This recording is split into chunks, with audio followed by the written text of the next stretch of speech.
Hello everyone, welcome to SSC aspirants hub.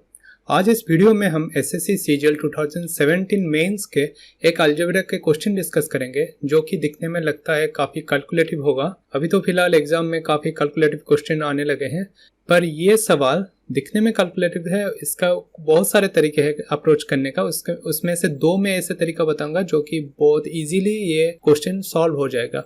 ये 2017 में आ चुका है और इस तरह के सवाल 2020 मेंस में आने का बहुत चांसेस है।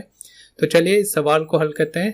पहले आप वीडियो को पॉज कीजिए और ट्राई कीजिए इसको सॉल्व करने के लिए कितना टाइम लेता है वो चेक कीजिए। तो चलिए मैं इस सवाल को करता हूँ। सबसे पहले आप अगर सीजीएल मेंस की प्रिपरेशन कर रहे हैं तो फिर ऑब्वियसली आपको रूट 2 से रूट 10 तक की वैल्यू याद रहनी चाहिए। ये मिनिमम इतना वैल्यू तो हमें याद रहता है, like root 7 2.6, root 6 2.4, root 8 2.8, root 10 3.1। इस तरह से हम वैल्यू याद करके जाते हैं। रूट 5 का 2.2 है, वो वैल्यू अगर डायरेक्टली पुट कर देंगे तो फिर हम कैलकुलेशन में थोड़ा बहुत इजी आ जाएगा और डायरेक्ट आंसर हम गेस कर सकते हैं किसके आसपास हो रहा है। यहाँ पे ऑप्शन भी देखिए आप, बहुत दूर दूर तक है। 31, 31.1, 31.5 इस तरह से ऑप्शन नहीं है, काफ़ी दूर दूर तक है। तो इसका हम यहाँ पे एग्जाम में इसी तरह के ऑप्शंस आते हैं ताकि हम इजीली गेस कर सके। डायरेक्टली क्वेश्चन देख के उसमें सीधा बेसिक अप्रोच से शुरू कर देना वो नहीं चाहिए। यहाँ पे एग्जामिनर ये बोलना चाहता है कि यहाँ पे ऑप्शन मैंने काफ़ी दूर दूर तक दिया है ताकि आप एक अंदाजे से भी आंसर निकाल सकते हो। तो फिर चलिए सबसे पहले बात मैं दो बात यहाँ पे बताऊंगा। अगर मान लीजिए आपको रूट 5 का वैल्यू पता ना हो, यहाँ पे रूट 7 भी दे सकता है, रूट 10 के साथ भी आ सकता है क्वेश्चन आगे। तो फिर अगर मान लो आपको रूट 5, रूट 7, रूट 10 सबका वैल्यू याद नहीं है तो फिर कैसे करेंगे वो इसके बाद में बताने वाला हूँ। पहले बता देता हूँ रूट 5 से कैसे हम आंसर निकालते हैं। चलिए तो फिर मैं रूट 5 का 2.2 का वैल्यू पुट करता हूँ। तो मुझे x का वैल्यू आ रहा है 3.2, y का वैल्यू आएगा 1.2 और x बाई y का वैल्यू आएगा 32/12, 8/3 जो कि अप्रोक्सीमेटली 2.66 आएगा। और इसको मैं ले लेता हूँ 2.7, ठीक है। यहाँ पे x by y whole square मतलब 2.7 का whole square plus y by x का होल स्क्वायर। पहले y बाई x ले लेते हैं। y बाई x आएगा 1/2.7 कर लेते हैं, मतलब अप्रोक्सीमेटली मैं ले लेता हूँ 1/30 इज इक्वल टू 0.3 के आसपास ले लेता हूँ। तो देखिए यहाँ पे वाई स्क्वायर पे एक्स स्क्वायर का वैल्यू निकालना है, मतलब y बाई एक्स का होल स्क्वायर निकालना है। 0.3 आ रहा है, इसका होल स्क्वायर भी करेंगे ना तो फिर भी हमें वैल्यू बहुत ही कम आएगा। ये एग्जैक्ट वैल्यू नहीं है 0.3, एग्जैक्ट वैल्यू निकालने में थोड़ा टाइम लगेगा, पर हमें ज़रूरत नहीं है क्योंकि अगर x y बाई एक्स 0.3 आ रहा है, इसका होल स्क्वायर करेंगे तो 0.09, मतलब बहुत ही नीचे जाने वाला है जो कि ऑप्शन में हमें हेल्प नहीं करने वाला है ये टर्म पर्टिकुलरली। तो y square by x square term हमें हेल्प नहीं करेगा। तो हम सिर्फ x square by y square term को कैलकुलेट करेंगे कैलकुलेशन में, x square by y square. फिर मैंने इसको नेग्लेक्ट कर दिया। हम एग्जाम में इसी तरह के टर्म्स ऐड करते हुए, मतलब एग्जामिनर जो भी क्वेश्चन सेट करता है वो जानबूझ के इस तरह के टर्म ऐड करता है जो कि हमें लगेगा कि ये बहुत कैलकुलेटिव होने वाला है अगर मैं इसको अप्रोच करूँगा। पर अगर हम अप्रोक्सीमेशन से देखेंगे तो फिर कई टर्म इसमें से मतलब हम नेग्लेक्ट कर सकते हैं। ऑप्शन को देखते ही हमें पता चल जाएगा। अगर ऑप्शन आसपास है तो फिर ये अप्रोच सही नहीं रहेगा। और क्वेश्चन में इसी तरह के ऑप्शंस आते हैं, काफ़ी दूर दूर तक आते हैं ताकि हम गेस कर सके आंसर को। और इसी तरह ये लोग मतलब 200 में से 200 अटेम्प्ट करके आ जाते हैं क्योंकि वो गेस करने में काफ़ी ये कैलकुलेटिव गेस है, ऐसा नहीं कि ब्लाइंड गेस कर रहे हैं। यहाँ पे वो टर्म अगर छोड़ भी रहे तो फिर उनका एट द एंड ये टर्म क्या हो रहा है, ये मल्टीप्लाई तो नहीं हो रहा है, ये तो बस एडिशन हो रहा है, मतलब ऐड हो रहा है। 0.09 आप लास्ट में ऐड करेंगे तो कोई फर्क नहीं पड़ने वाला है।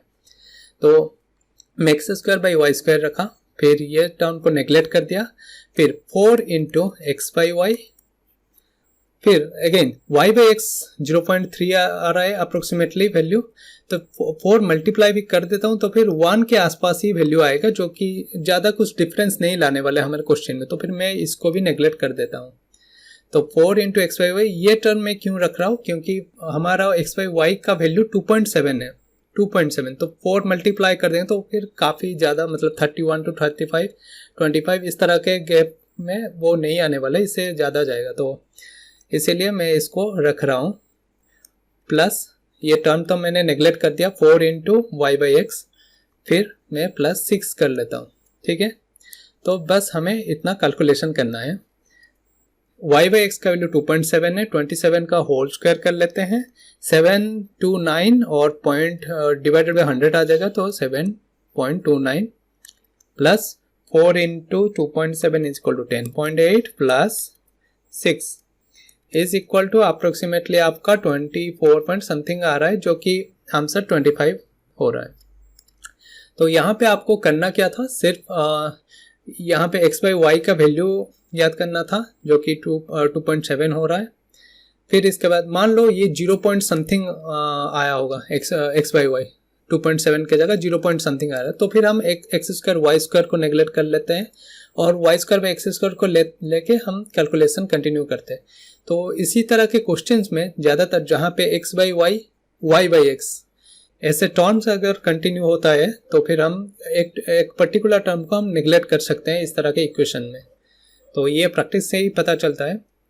तो चलिए, ये एक तरीका हो गया कि √5 का वैल्यू अगर याद है तो फिर आप इसको डायरेक्टली कर सकते हैं, या फिर आप ज़्यादा से ज़्यादा 1 मिनट में हो जाएगा अगर आप नेगलेक्ट करके कैलकुलेशन करते हैं, या फिर अगर नेगलेक्ट नहीं करते 1 मिनट 30 सेकेंड लगेगा, क्योंकि 0.09 अप्रोक्सीमेटली आप 1 ही ले लेते हैं, फिर 1 से मतलब आपका 25 या 26 के आसपास आंसर आ जाता, जो कि आप 25 ही मार्क करते हैं। तो चलिए इसका दूसरा तरीका मैं बताता हूँ।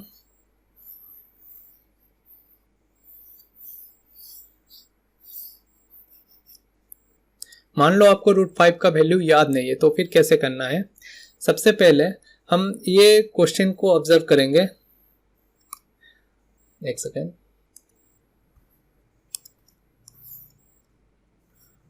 हाँ, तो ये क्वेश्चन को ऑब्जर्व करेंगे। यहाँ पे एक टर्म दिया है, इसका होल स्क्वायर हो रहा है, मतलब ए स्क्वायर के तरह कुछ टर्म है, इसको मैं बी मान लेता हूँ, बी स्क्वायर प्लस ये 4 इंटू समथिंग है, मतलब यहाँ पे शायद 2ab के तरह कुछ टर्म है, उसमें कुछ और ऐड हुआ है और फाइनली कुछ कांस्टेंट है, इसी तरह के हमें दिख रहा है। तो फिर मैं ट्राई करता हूँ इसको a प्लस बी का होल स्क्वायर, इस तरह के कुछ टर्म बन रहे हैं कि नहीं वो ट्राई करता हूँ। अगर बन रहा है, मुझे मेरे पहले अटेम्प्ट में ही अगर कुछ बन रहा है तो फिर मैं इसको कंटिन्यू करूँगा, वरना स्किप करके जाऊँगा। तो चलिए ट्राई करते हैं। हमें यहाँ पे दिख रहा है x square by y square, y square by x square, ये ए स्क्वायर और बी स्क्वायर के टर्म में है। तो फिर मैं पहले लिख देता हूँ एक्स बाई वाई जो कि हमारा ए है, प्लस वाई बाई एक्स जो कि हमारा बी है, उसका होल स्क्वायर कितना आ रहा है, इसका होल स्क्वायर आएगा हमारे पास x square by y square plus y square by x square plus 2ab मतलब x by y into y by x, जो कि कैंसिल आउट हो जाएगा, तो फिर 2 ही बचेगा। एक सेकेंड, 2 ही बचेगा। ओके, तो यहाँ पे हमें क्या क्या टर्म मिला, ये क्वेश्चन में है, ये क्वेश्चन में है, और बाकी टर्म में से 2 हमें मिल रहा है, मतलब 6 में से हमें 2 मिल रहा है और 4 बाकी है। ठीक है, तो जो भी टर्म हमें मिल रहा है वो यहाँ पे प्रेजेंट है, और जो अभी फिलहाल बाकी है वो लिख देते हैं पहले, plus 4 whole into x by y plus y by x plus 4, क्योंकि 2 ऑलरेडी यहाँ पे प्रेजेंट है। ओके, तो ये हमें क्वेश्चन में पूछा गया है। तो यहाँ पे मैंने क्या किया, इक्वल टू के राइट हैंड साइड में मैं ये टर्म ऐड किया हूँ, तो लेफ्ट हैंड साइड में भी मुझे ऐड करना चाहिए, क्योंकि इक्वेशन को एकदम इक्वल करने के लिए x by y plus y by x plus 4। अच्छा, तो ये क्वेश्चन में पूछा गया, ये टर्म ये पूरा हमें क्वेश्चन में पूछा गया है, जो कि हम इक्वल टू के इस साइड में वो बराबर है। तो हमें बस इतना निकालना है, इसका वैल्यू कितना है वो निकालना है। तो चलिए इसको पहले हम लिख देते हैं,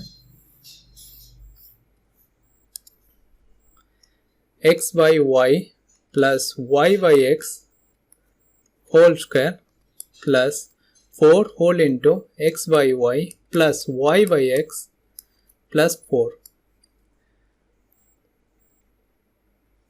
ओके, सो यहाँ पे अगर हम क्लोजली देखेंगे तो फिर किस तरह के टर्म बन रहा है, ये इसको मैं एक मान लेता हूँ ए स्क्वायर प्लस, और यहाँ पे 4 है, मतलब इसको मैं 2 स्क्वायर ले लेता हूँ, a square plus b square plus ये 2ab हो रहा है क्या, देखते हैं। हाँ, तो बन रहा है